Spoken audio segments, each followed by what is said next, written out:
کے اوپر مجھے یہ خوف ہوا ہے کہ ہم اگر قوم بحیثیت قوم کھڑے نہ ہوئے، ظالم حکمران کے خلاف کلمہ حق پڑھنا، یہ اللہ کو وہ چیز پسند ہے جو سب سے بڑی کوالٹی. کیوں پسند ہے اللہ کو؟ کیونکہ جب آپ ظلم کے سامنے سر جھکاتے ہیں آپ غلام بن جاتے ہیں. جب آپ ظالم کے سامنے کھڑے ہوتے ہیں، ظلم کے سامنے اپنی آواز بلند کرتے ہیں، اس کو جہاد کہتے ہیں. اور جہاد کیوں اللہ نے جہاد کو اتنا بڑا رتبہ دیا اسلام میں؟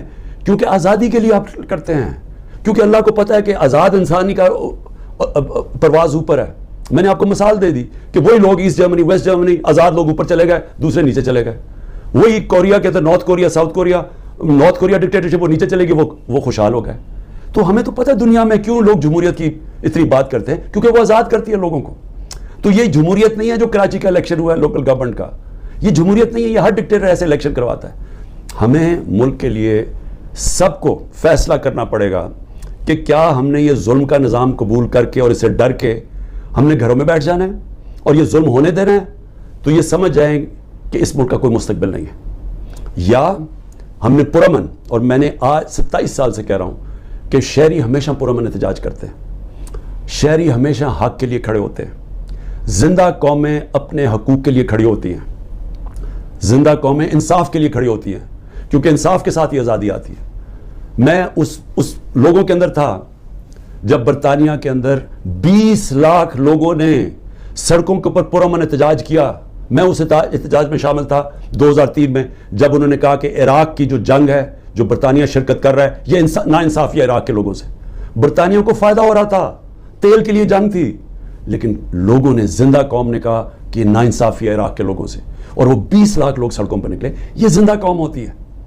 یہ جو کرنے جا رہے ہیں، یہ جو سروں کو خوف پھیلا رہے ہیں، گھر توڑ رہے ہیں، یہ گاڑیاں اٹھا لی، جا کے گاڑیاں چوری کر لی، شاہ فرمان کے اور بھائیوں کی 3 گاڑیاں چوری کر لی، 2 گاڑیاں چوری کر لی اسد کیسر اور اس کے گھر کے لوگوں کی.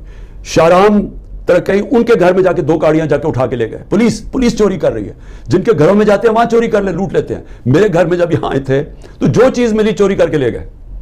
تو کیا ہم اس کو قبول کریں گے اور خوف کے سامنے جھک جائیں گے، یا ہم ایک زندہ قوم کی طرح کھڑے ہوں گے؟ یہ جو اس وقت خوف پھیلایا جا رہا ہے، میں آپ کا مقصد اس کا بتا دوں. اس کا مقصد یہ ہے کہ انہوں نے پلان کیا ہوا یا ملٹری کورٹ کے ذریعے، یا یہ کوئی قتل کے کیس اور ڈال رہے ہیں، جو ابھی میرے پاس کوئٹہ کا قتل کا کیس ڈال. ان کی کوشش یہ ہے کہ مجھے پھر اب انہوں نے پکڑنا ہے.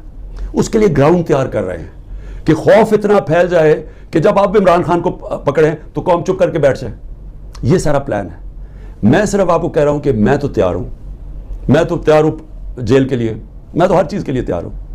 اللہ کے اوپر پورا اعتماد ہے. میں تو یہ اپنی ذات کے لیے کر نہیں رہا، یہ تو میرے اپنے ملک کے لیے. میں جب نکلا تھا آج سے 27 سال پہلے، تو میں تو جہاد سمجھ کے نکلا تھا، کیونکہ اللہ تو مجھے سب کچھ دے بیٹھا تھا. تو یہ تو اب آپ کے اوپر چیلنج ہے.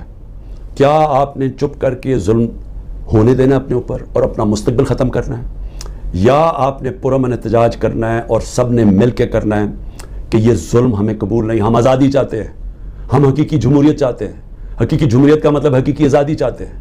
ہم کسی صورت کسی ظالم کے سامنے سر نہیں جھکاتے. اور جب یہ قوم نے فیصلہ کر لیا، کوئی ظالم نہیں آپ کے سامنے کھڑا ہو سکتا.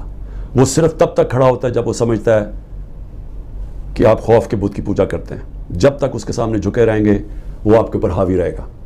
جب قوم یہ بت توڑ دے گی، قوم آزاد ہو جائے گی، اور آزاد قوم ہی خوشحال ہوتی ہے. پاکستان زندہ باد.